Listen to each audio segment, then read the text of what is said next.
புதுச்சேரியில் சிறுமி வன்கொடுமை செய்யப்பட்டு கொலை செய்யப்பட்ட வழக்கில் தேசிய தாழ்த்தப்பட்டோர் ஆணையம் விசாரணையை தொடங்கியது. பிரேத பரிசோதனை நடைபெற்ற ஜிப்மர் மருத்துவமனை, முத்தையால்பேட்டை காவல் நிலையம், சிறுமியின் இல்லம் ஆகிய இடங்களில் விசாரணை மேற்கொண்டனர். பின்னர் செய்தியாளர்களிடம் பேசிய தேசிய தாழ்த்தப்பட்டோர் ஆணையத்தின் சென்னை பிரிவு மண்டல இயக்குநர் ரவிவர்மா, சிறுமியின் குடும்பத்திற்கு ரூபாய் 7 லட்சம் வழங்கப்பட்டு உள்ளதாக தெரிவித்தார்.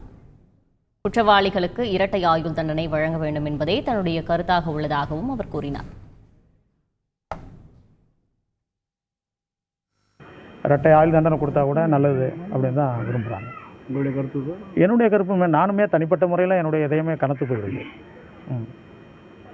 இது யாருக்கும் நிகழக்கூடாது, எந்த பெண்ணுக்கும் நிகழக்கூடாது. இதை தாங்கிக் கொள்ள முடியாத ஒரு துயரம் இது.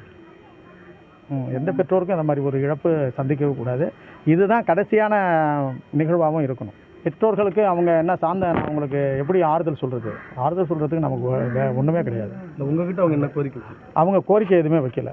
அவங்களுக்கு உள்ள சட்டப்படியான என்ன தேவையோ அதை நாங்கள் செய்கிறதுக்கு உறுதுணையாக இருக்கிறோம்னு சொல்லிட்டு வந்திருக்கோம்.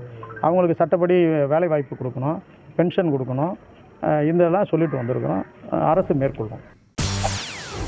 செய்திகளை உடனுக்குடன் தெரிந்து கொள்ள உடனே சப்ஸ்கிரைப் பண்ணுங்க.